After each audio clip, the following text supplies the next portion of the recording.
Hey, welcome back. It's an exciting Tuesday, and we want to start the week off right and try to finish strong. Today, we're trying to do book 134. This is important thing that energizes us, so we want to take our time and do the thing that matters to us that bring meaningful work and meaningful relationships. So here we go, book 134, The Power of Regret. So let's hear it, Chris.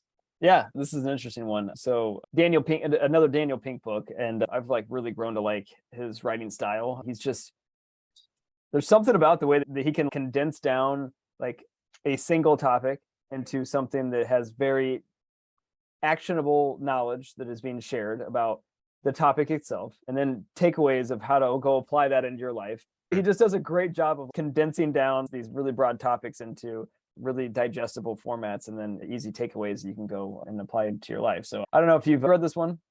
I have not. Did you? I know you've read a Daniel Pinker book before, right? I think I read Drive. Yeah, that's one of Yeah, his. Yeah, yeah, yeah. And then yeah, When is another one we've covered in this journey. yeah. We did. And then I did another one too. I can't remember what that one was, but yeah. Anyway, Daniel Pink. Did we do a podcast on the other one? Oh, it was yeah. We did it on When. That was like one of the Right, first right, ones, and then the other one was Free Agent Nation. Yeah, that was the right, other right. one. Yeah, yep. Okay. Yep. So yeah, so Daniel Pink, becoming a big fan of his for sure. Actually, I've never used this is my new computer, and I've never actually used this yet in terms of screen sharing. You I got a Mac gotta, though, right? I do, yeah. So hey, share your screen for the Okay. reflection, if that's okay. So we talk. And while you're sharing it, I'll just do a quick overview of the book. So the power of regret. The subtitle of this one is how to look backwards, or how looking backward moves us forward. This book is all about regrets. It's all about understanding how regrets and why they happen, and the psychology behind it, the neuroscience behind it, the biology behind it, the benefits that it has, and then how it can help drive us forward to help us to be a better human being, I guess, in general. So I started this reflection off with the reflection title, by the way, is Harness the Power of Regret to Turn Your Pain into Purpose. And I so badly wanted it to say no regrets. Have you ever seen that movie, We're the Millers, with, I think it's Jason, the guy that was Ted Lasso? What's his name? Whoever Ted Lasso is, the actual dude that does Ted Lasso. He was in this movie called We're the Millers, and he has this daughter that's like a teenage daughter, and they're driving around in this RV. And I think they stay at some like RV park or something like that. I don't remember the movie very much at all. Honestly, it wasn't a good movie. Hmm. His daughter meets this guy who's like this tatted up dude at one of their stops on the RV camp, and she's introducing this guy to her dad and his mom, who are really straight laced, like cookie cutter, polo wearing kind of people. This guy, has a tattoo across his chest that says "No regrets," like Hmm. RAGRETS, and the dad's like, "You don't have any regrets about your tattoos?" And No, he's asking, he's like, "No, man, no regrets. That's what my life is." there's no regrets. But he spelled it wrong. So every time I hear the word regret, all I can think of is the guy that he's like, "No regrets." Anyway, Right, right. it's a funny scene. I digress. The topic of You regret, regrets? the topic of regret personally is kind of hit me really hard over the past couple of years, specifically around Amelia. As anybody that's been following along this journey, they would probably garner by now what happened to my daughter. She was born at 22 weeks old, weighing just a little over a pound, and we have no idea why. We went to the doctor one day and had an ultrasound. Everything was fine. 3 days later, we were in the ER with my daughter being born, and my wife and I and our family's life changing forever. So she survived. Most of my for 39 days, like they're filled with a ton of memories and a ton of good memories, but also a lot of painful memories. And a lot of those memories are a lot of regrets. Like I went through this whole entire reflection, just kind of thinking through like all of my regrets, right? I regret not noticing my wife's labor earlier and taking her to the hospital faster to maybe give Amelia some more time to grow and be nurtured while we were in the hospital or something along those lines. I regretted not taking more photos in the delivery room because my wife and we were so shell shocked, didn't know what was going on. Like we were crying, happy, sad, like scared, but we only took like one or two photos. And that was because like we didn't know what to do. Like we didn't know if we should celebrate the moment or if we should not. And then she was whisked away, and come to find out like later on down the road, that was right when COVID was happening. So Hmm. that was really one of the only times that my wife and I and our daughter were ever really be together until her last couple of days when things got really bad and they finally let us break the COVID restrictions because they weren't allowed to have two parents there next to her at any time. the biggest thing that I regret with her was not doing more kangaroo sessions, which I don't know if you know what a kangaroo session is. Preemies need skin to skin contact. They're in these little shells and cases all the time. They call them an isolette. Humans need touch. It helps them to heal. It helps them to breathe better. It helps them to connect with their parents and to know that there's people out there that love them. My wife would always do the kangaroo sessions once with Amelia. She's a lot braver than I am. I was always terrified to get her sick, and she was so tiny. And I just didn't want to do anything to screw it up. So I only ever did one kangaroo session. It took me almost 2.5, 3 weeks to work up the courage to finally do it. And then, by the time that I did it, but fast forward a week later, and she was in a really bad state, and we weren't able to kangaroo anymore. So I, immensely regret not spending more time with her, with more kangaroo sessions, because I was too afraid. I know you've read the book, so you know this one where I really regret not being there the morning of her minor procedure that turned into the major procedure that ended up ultimately taking her life. I was always there in the mornings, and I let work tire me out. And I asked my wife for a day off, and I know that she doesn't handle those kind of situations well. And even if she would have, I still would have rather been there, because I don't know. It was just my job as a dad. It was to be there during that time, and I wasn't there. And, I regret all the pain that she was in the last few days and seeing her in that state. And I regret that my family never got a chance to say goodbye to her in person and to ever meet her. I mean, I really regret that. They were, none of my family was ever able to meet her. None of Felicia's family was ever able to meet her. And, I regret having to take her life, end her battle. I regret having to even make that decision, right? Like the worst decision I've ever made in my life. And I regret that any of us had to be put in that situation. And then finally, I regret that the world never got to meet her, because she was the most amazing person ever. So like, that's kind of what my mission is in life, is to let the world know. And that's what living for two is. It's a mission I've been on. That's the power of regret, though, right? Like, I mean, I think about these things a lot, and I hate it. I wrote a book about it, and I continue to write about it every single day. And I write in these things about this stuff, but that regret powers me forward, and it powers my purpose today, which is living for two and doing everything I can with my daughter. Regret's powerful. I'm never going to stop. Regret has the power to turn your pain into purpose and to keep pushing and propelling you forward. There is value to regret. I wish we didn't have it, but there is definitely value. I'd love to get your thoughts on what you think the Yeah, I power of mean, regret is. And because regret is such a huge burden to anyone. And with the regrets, it basically bi-directional. It could bury you, or it could allow you to harness your regret to do something much equally as powerful as that weight is on your shoulder. Yeah. If you look at a lot of the incidents in the world today, not too many people is able to do what you just did, which is to harness that power of regrets. Most people would agree it is such a heavy burden that no one ever wants it. It's such like the highest level of pain that you can ever have to experience. That's why life, in my view, is about minimizing these regrets. And if you had to regret because you didn't, because regret is not something that you chose, it's just something that it came to you. Right. It's just by randomness, it came to you. And I mean, this is what you call the atomic bomb kind of deal. People will have regrets here and there, but those are within their control. An atomic bomb is something that you would never have foreseen it. You would never have be able to even remotely be able to be prepared for this kind of an atomic blast. It's just because, it just, you're looking at your first time as a parent, you don't know what to expect. COVID hits at the same time, and then you got a bunch of different things that you have never ever seen before. How would you ever know? Anyone could even see, hey, there's a sense of things I need to do this. Sometimes these things happen. I can't tell you why, and there's no reasons or excuses or any explanation I can give you that would suffice the answer. And for me, regret is very, very powerful. And it is so powerful that you have to be aware that it could bury you. And it did bury a lot of people. Their life is just basically completely turned upside down, and basically they disappear from then on. They could never had the ability to get themselves back up and start doing things and climb on top of that burden versus having that burden bury them in the pit of despair. I mean, you're talking about the greatest despair that you ever can encounter. This is what regrets is about, right? So regret is something that, to me, if you don't want it, but if you do, You can't get rid of it. the best thing you can do is harness it. Because if you don't harness it, that power will be the death of you, Yeah. literally and figuratively. I mean, Um, I can't argue with. Honestly, it makes me, when you're saying that, it made me think of that book I just finished called The Fifth Vital, about this guy's drug addiction story, mhm. and going through that. And one of the things that he said was, that I wrote down in my notes on the book, was one of the hardest things to do is to go through life with a secret, right? That's what a regret is. It's something that you don't want to share with other people. It's something you wish you would have done differently, and it's something that you usually keep close to your chest, right? Like, it's hard. Like, secrets are the worst. Like, you don't want to walk around, knowing that you want to be something or do something differently and you didn't, and you just, like me saying all these things in this reflection and the book that I wrote, it's a relief to get it out into the world, to know, like, I fell asleep with my daughter's last hours of breathing. Like, I fell asleep, and I'll never have more time with her ever again. And, like, I mean, I can't explain it. I was just exhausted. I mean, we had gone through so much, and I fucking fell asleep.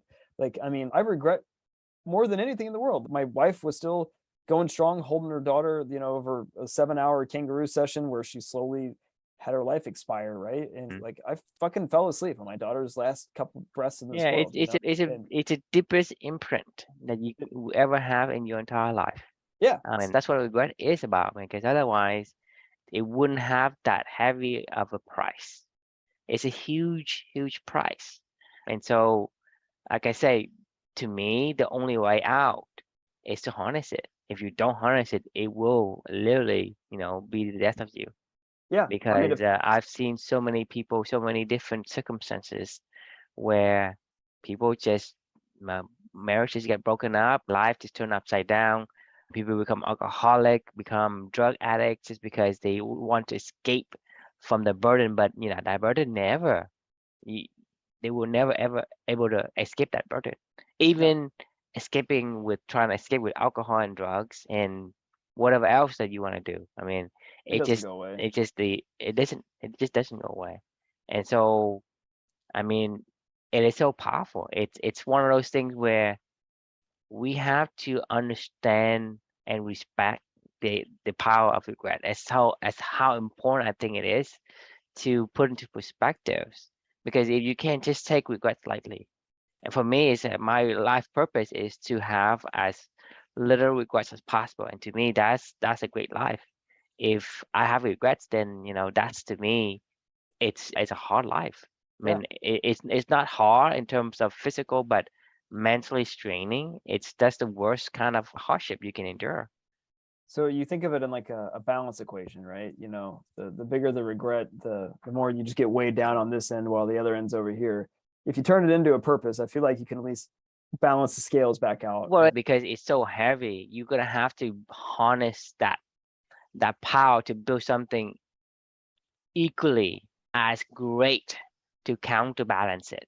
Because if you don't have an equally as great positive to counterbalance it, you won't get out of it, No, not at all. Yeah. right? And so that's why I'm saying it's not an easy task. It is difficult. It takes a strong will of character to do that. Yeah, no, Uh, it's not something I would wish on my worst enemy, but it's a fact of life, though. like I said, it happens, and I can't tell you why it happens, but it happens to different people, different circumstances. I don't know. It's just one of those things. This is what we call an atomic bomb. It's not like there are things I can do to avoid it. It doesn't pass just because you want it to. A lot of time, it's just not within your control. And that, to me, that's so heavy. What are your biggest regrets? Fortunately, I don't think I remember much, That's which is good. why, like I said, my life is good. There are things that I do regret, but I don't think it's heavy enough for me to remember it. And that's a good thing, Yeah. because, not being able to remember, like, I don't want to live in the past, and I don't want to live too far into the future.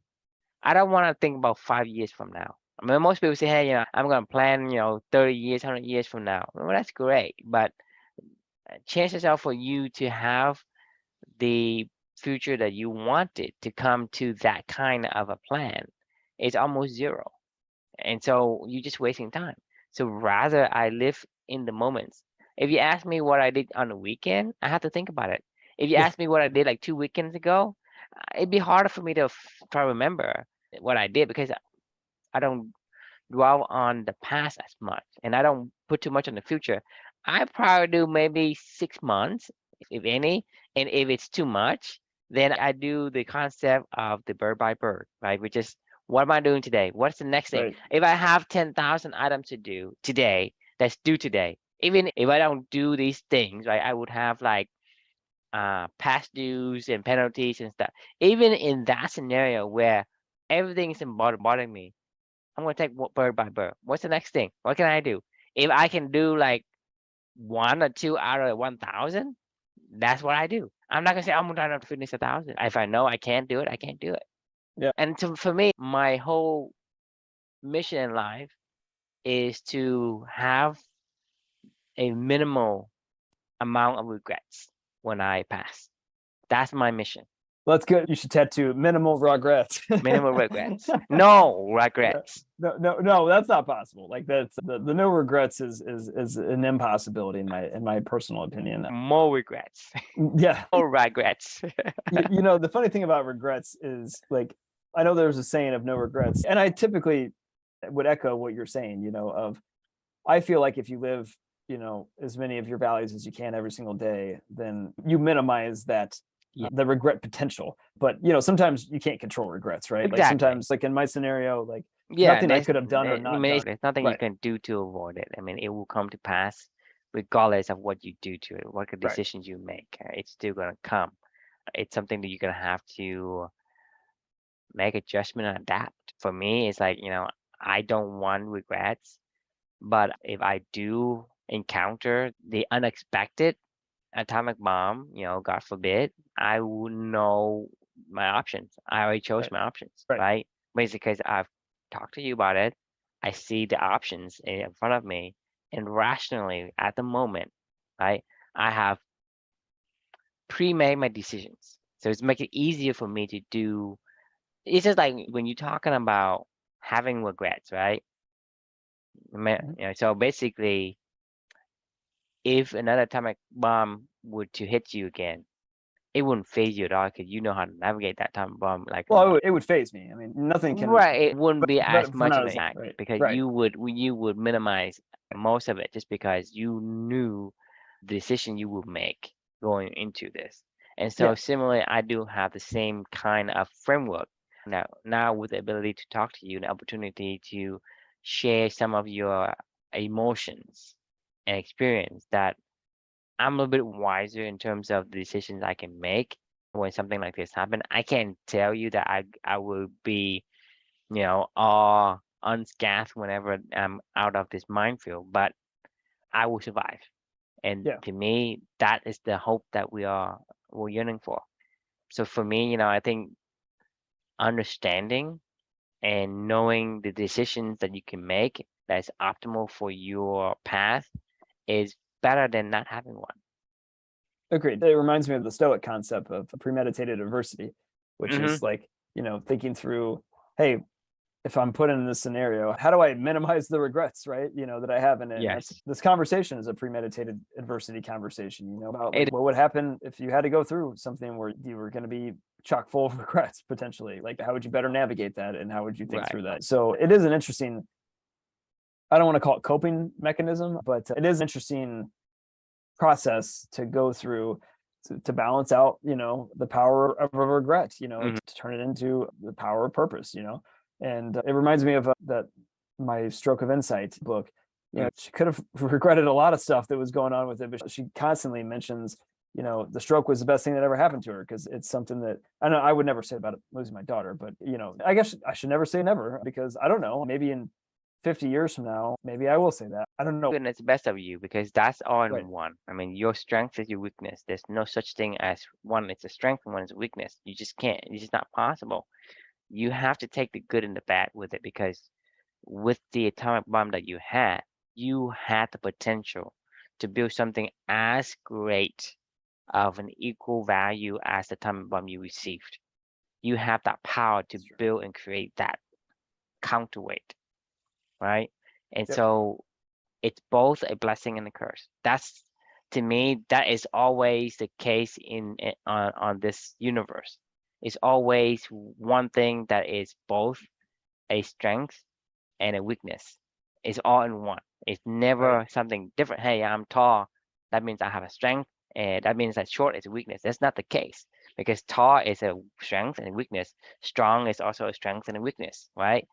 You cannot say that, one is universally a strength and the other one is universally a weakness because you can be honest could be a strength and it also could be a weakness, right? Hmm. And so that's the thing. It's the same thing. It's two faces of the same coin. It just depends on context. Right. And that's just the way it is because if you don't have the time, your potential is going to be limited. But if you Yeah. do, your potential is huge. Whether you decide to harness that potential or not, this is the decision you can make. Other people just don't have the capacity because they don't have the antimatter that you have the space for, right? You're talking about matter and antimatter, you're talking about strength and weakness. It's just a binary opposition, two faces in the coin. It's the same concept, Right. right? It's all Yeah, because with great power comes great yeah, responsibility. responsibility, right? Right. Exactly. So that's it comes hand in hand. I couldn't agree more. Regret's incredibly powerful. I would highly recommend anybody that's curious of exploring this topic to read this book because I thought it was a great book. I learned a lot. Regret's a powerful topic to explore and to learn. It's healthy for people to go explore their regrets. I think it's incredibly healthy. But turning them into action is the best thing you can do, and you can't really do that until you acknowledge them. And then B, start to put in the work to figure out how to bring that counterweight to it. But but once you figure it out, you can change the world potentially. So go back and take a deep dive, reflect, learn, grow. That's Hmm. what this journey is all about, and see what regrets may be lingering out there that you need to process. And that would be my suggestion after reading this book. We go check it out. Hopefully that isn't into regrets. Yeah, there is no regret, but no, Okay. it's I don't know if you have any final thoughts for the night on this particular topic. Yeah, regrets can change the world, but it's up to you how you adapt to it. Yeah, it's a really good thing that you just said that because I remember, I know we shit on like Jeff Bezos and Elon Musk, of the world and stuff like that, but I mean, I don't shit on Elon Musk. I don't shit on Steve Jobs and any of those people. I shit on the people who thinks that these guys can oh, have the key to their castle. that's Regrets. right, right, And saying that, it's true. Do I want the things they bring to the world? Yeah, I do. But do I really need them? Not necessarily. That's what I'm saying right, is I'm looking from an objective point of view. I don't shit on them for being them. I shit on them for the people who blindly thinks that they hold the key to their castle. Like I said, their success, right? Their blueprint and the way they do things isn't going to be the right thing for you because you are not them and they are not you. So you can't right, just take their key and go to your castle and try to open your castle door and try and say, "Hey, it's going to open." right. And so to me, that's why I want to make that point. The reason why these guys come up is because everybody is keep bringing them up as this on a This idol, pedestal yeah, right, of yeah, exactly. It's like yeah, don't do that because what they do cannot help you. Only yeah. you can It's help not you. replicatable for sure. It's not. I But mean, the even the Jeff Bezos in the multiverse cannot. I mean, the key in the multiverse, right? The key that Jeff Bezos has right now, give to Jeff Bezos in another parallel dimension. That the key he has will not open the other castle that other Jeff Bezos has. That's right, how I'm looking at this. And if you think that's impossible, right? Well, how do you think that their key gonna work on your which when you are completely not even having the commonalities with Jeff Bezos, right, right? So don't do that. Live for right, yourself. Don't live for someone else. You don't live right. in somebody's shadow. Live for yourself. Because even if you do live in somebody's shadow, you're still in the shadows. Yeah, I Then you're mean, gonna blaze have your own path. more regrets. The only reason I brought that guy's name up was I remember some article that's like a pretty famous thing that he talked about of when he was, I think he worked at maybe WC or some large consultancy or whatever. Hmm. He probably made some decent money. And he went to talk to his boss when he was wanting to go start up Amazon. And the guy was like, "Don't do it, man." He was like, "You make good money." He's like, "In 10 years from now, you can retire, blah, blah, blah." And he goes, I don't remember the exact quote, but it was something along the lines of he took a look at what he wanted to do and he was like, "Would I regret if I look back on my life in 30 years, am I going to regret taking a chance on this, or am I going to regret not taking a chance on this? And that was what drove him to want to go start Amazon. Honestly, it's not much different than the reason why I just started a new job. If I look But I back on think it's like you asking me, should I take the red pill or the blue pill, right? Even if you take the red pill and then you never took the blue pill, it doesn't matter. You don't right, know. There's nothing to right, compare against. So even if he took the other job, took the $1 million yearly salary, he won't regret that either. It's a no, different outcome. He would never know that Amazon will be a multi-billion-dollar kind of company, sure, trillion-dollar company. He just doesn't know that you have to take both pills to know. Just like the fork in the road, right? Robert Frost, right? Take the one, the one less travel or the one that is more travel. It doesn't matter. It doesn't matter because everybody's thinking about like hindsight. Hindsight, it means like duh, like because the thing is you're asking me like how do I build this, how do I build company, or how we do the blah. It's like, hey, yeah, we right, have a stroke of genius, blah blah right, blah. That's bullshit. We don't right, know shit, right? Even 2 years, 2.5 years into it, we still don't know shit. Okay, right, it just happened by random chance and having like people that were the same, I guess, mindset and vision that we still doing this together and we enjoying it. That's the only thing. right, If Jeff Bezos said, I regret did this or I didn't regret, I would have regretted taking the job, then you're lying. There's no evidence. There's no proof of any shred of proof or evidence that would say that taking the other route he would regret it. right. How would No, he know? How would he know he regret it? Because there wouldn't be an Amazon, yeah, no, I mean, right? I hear, So I it's a hear what you're moot saying for sure. point in Yeah, terms of, oh, Jeff Bezos this, Jeff Bezos. So what's the point of asking? Well, did you regret like this or that, right? Well, how do I know what to regret? I only regret if I see the result and I didn't want it. right. The only No, regret he would regret if Amazon was a flop and then he turned into a poor dirt homeless guy. Then he regret not taking the other. That's the only way he know whether he regret. You can't ask a successful person, "Hey, do you regret not taking the other one?" Of right, course you don't. It's like asking Tiger, "Do you regret having your dad training you?" Of course you don't. right. How would Oh, you yeah, know? How would you know? Think about it. There's no evidence to suggest that way. You cannot take the blue pill or the red pill and say, "Hey, the red pill is better or the blue pill is better." That's not possible. agreed. But it's either way, regret is powerful. All right, my brain is officially fried. I'm gonna go pass out right now. My That's bad. All right, thanks for joining, everyone. And the question we can leave with you is, how can you harness your regrets to power your purpose? Thanks for joining, and we we will see see you. you tomorrow. Yeah. Good night.